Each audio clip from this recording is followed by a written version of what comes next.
alhamdulillah pasti tercapai. Kita harus punya hitungan, kita harus punya mindset, kita harus punya manajemen. Jangan asal-asalan, Mas. Kalau melihara kambing itu asal-asalan, nggak bakalan bagus, nggak bakalan sukses. Saya punya kalimat gini, Mas. Bagimu perengus, tapi bagiku fulus itu, Mas.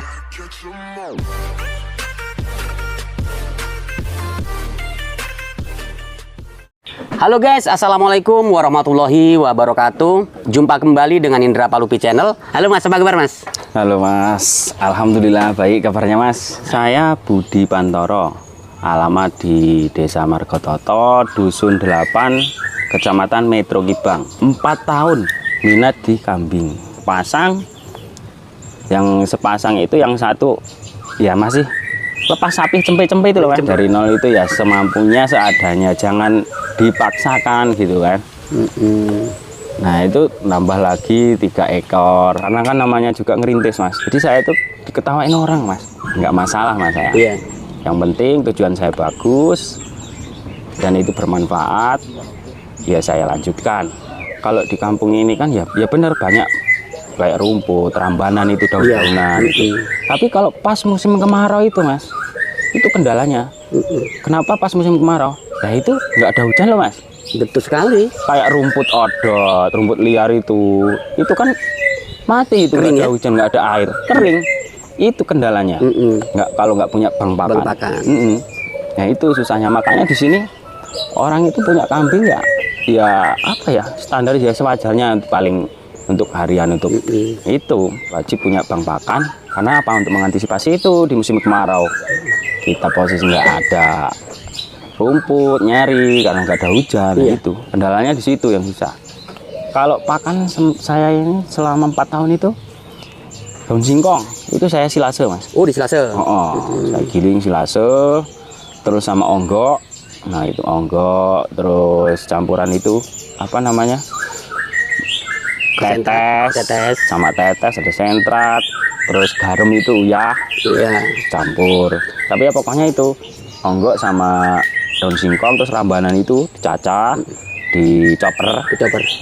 Untuk hijauan-hijauan itu, karena kan sini khususnya itu breeding Mas. Oh, jadi ini breeding ya? Iya, breeding. Nah, daun singkong nggak beli, kita minta. Ada orang nyebut singkong, itu kita minta, itu dapat makanan. Rumput di sini juga masih banyak Mas, di pinggir-pinggir kali, di apa namanya itu, di ladang-ladang itu banyak. Malah seneng itu orang-orang sini, rumputnya diambilin itu seneng. Makanya sangat rugi besar kalau tidak ternak kambing. Kita harus pandai gimana caranya. Oh ya, kita tinggal di desa, di kampung, kok nggak melihara kambing gitu loh. Itu sangat rugi Mas. Karena apa? Di sini banyak bang pakan. Bang pakan nggak harus kita punya lahan, nggak.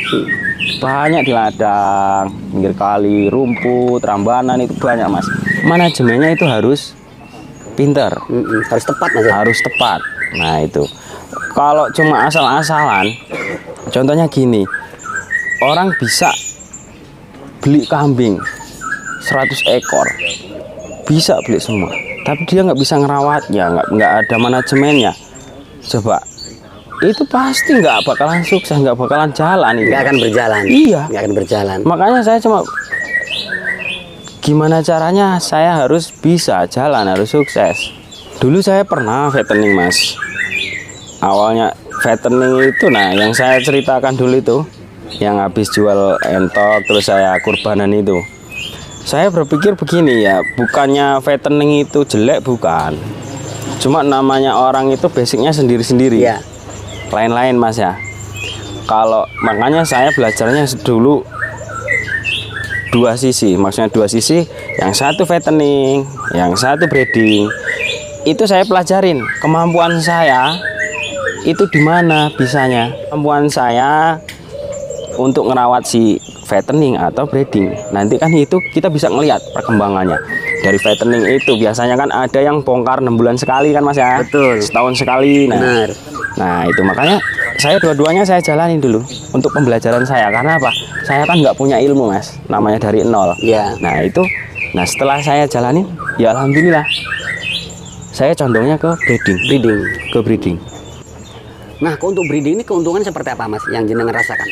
Keuntungannya pertama, itu kita nggak beli bahan lagi dari luar, ya kan Mas?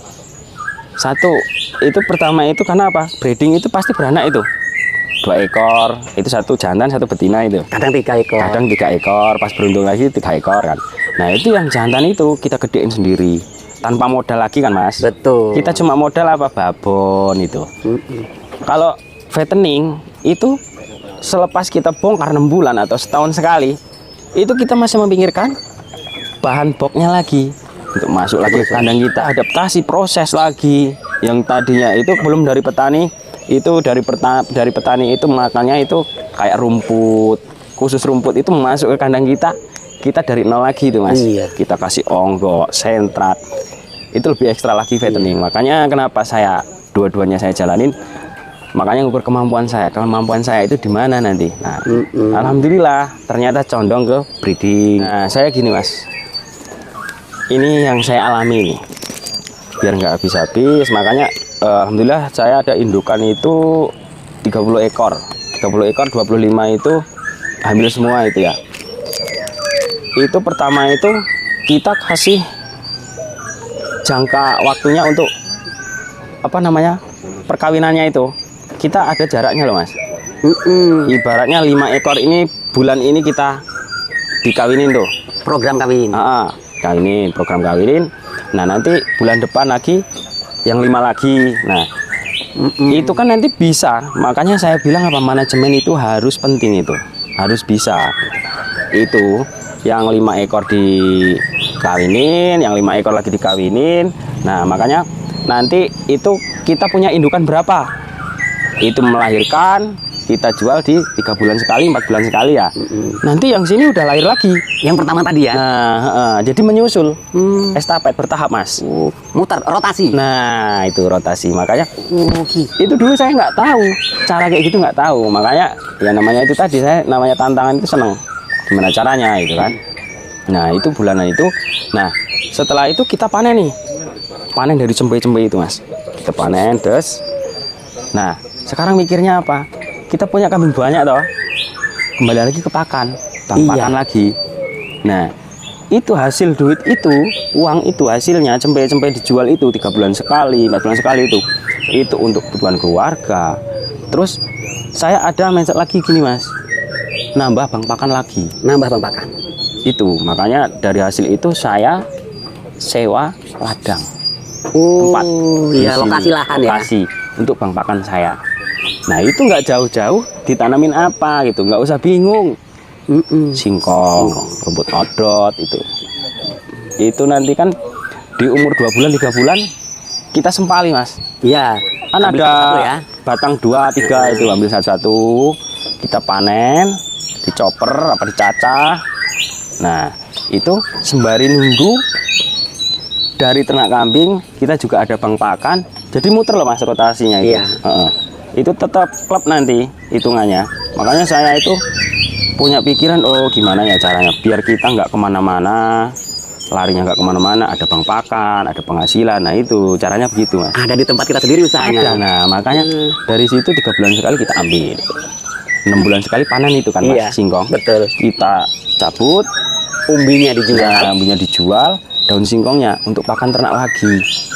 Itu hasil dari singkong cabut itu kan ya alhamdulillah untuk keluarga lagi.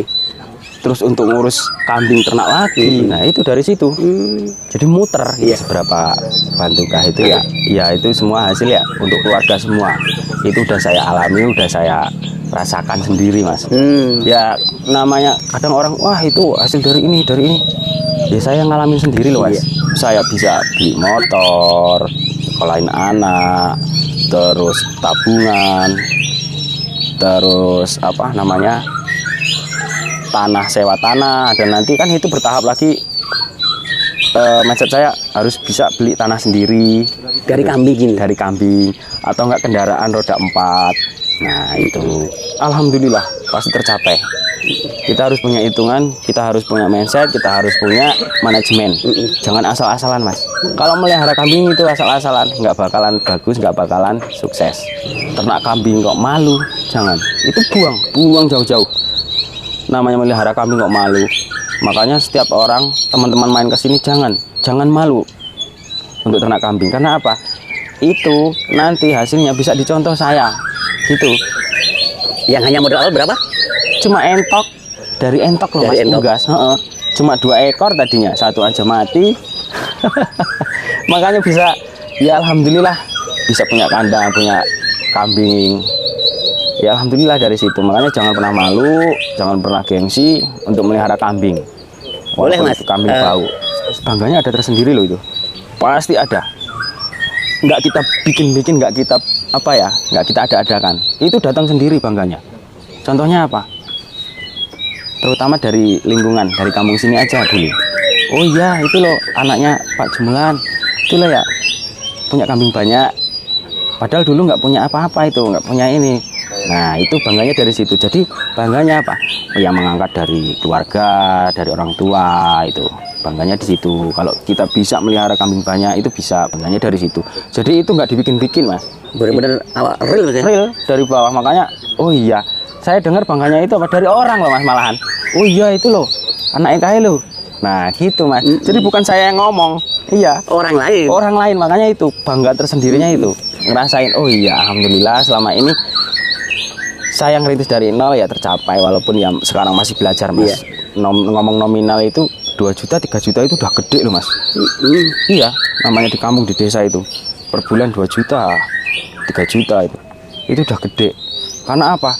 Ya namanya di desa itu, ya namanya kerja serabutan lah Mas. Nggak kayak di kota, itu kantor, itu bulanan kan Mas ya. Makanya saya berpikir, gimana caranya saya punya penghasilan seperti kayak di kota, bulanan itu. Makanya itu berputar. Berpikir, oh ya caranya begini. Dari breeding, dari kohe, dari bank pakan. Nah itu muter. Itu nanti menghasilkan apa? Bulanan bisa. Makanya tergantung itu manajemen kita Mas. Selama ini 3 juta, 2 juta. Karena kan namanya rotasi dari kambing itu kan ada yang apa namanya beranak 1, 2, ada 3. Nah itu Mas, nggak tentu. Tapi kalau bagi saya ya alhamdulillah. Walaupun per bulan ini dapat 1 juta, ya disyukuri. Bulan depan dapat 2 juta, dapat 3 juta. Nah, itu berarti berapa juta itu nggak penting Mas ya? Nggak penting kalau saya. Yang penting diaplikasikan dengan benar. Nah benar. Kalau ingin banyak hasilnya jadi tambah lagi indukan. Kalau nggak bisa nambah lagi, satu kuncinya apa? Kita tahan anakan itu yang betina. Tahan, jadikan indukan. 2 tahun udah positif. Udah pasti Mas. Beranak. Setahun aja udah berani Mas. Gitu ya. Udah jadi dere, doro, hamil itu. Itu makanya nggak usah kita modal lagi beli indukan lagi, jangan. Karena cukup apa? Ditahan. Kita berawal dari bawah Mas, dari rintis. Nggak usah modal lagi banyak. Ya itu kita tahan, jadikan indukan lagi. Nah itu. Nah tips saya begini. Kita harus apa ya? Ya namanya harus senang dulu sama peliharaannya. Contohnya kayak kambing. Kita senang sama peliharaan kita, otomatis kita merawatnya juga bagus toh Mas. Cara makannya, cara ngerawatnya, bersihin tiap hari. Nah itu. Makanya kalau mau melihara kita nggak senang dulu dari hati. Cuma senang apa? Penghasilannya. Keuntungannya. Itu nggak bakalan jadi Mas. Kita senang dulu sama kambing. Kalau mau di bidang peternakan di kambing. Kalau di unggas ya kita senang dulu. Nah itu kuncinya itu. Kalau nggak kayak gitu, walah nggak bakalan jadi Mas. Oke, terima kasih sudah Mas Indra sudah datang ke kandang kami BK Farm ya. Alhamdulillah tercapai nyampe Metro Gebang. Semoga bermanfaat video yang direview ini, bermanfaat untuk para peternak Indonesia, kawan-kawan sekalian semua. Untuk semuanya harus berjuang untuk peternakan Indonesia. BK Farm ini alamatnya di Jalan Padma, Desa Margototo, Kelurahan Margototo, Kecamatan Metro Gebang. Nah itu BK Farm, ada nomor teleponnya juga. Ya permisi Mas, saya mohon pamit. Assalamualaikum Mas. Waalaikumsalam warahmatullahi wabarakatuh. Itu tadi guys perbincangan saya dengan narasumber. Mulailah dengan ilmu. Karena apabila memulai tidak pakai ilmu, hasilnya kurang maksimal. Dan jadi peternak ojo tanggung-tanggung, ojo main-main. Semoga informasi bermanfaat. Saya akhiri. Wassalamualaikum warahmatullahi wabarakatuh.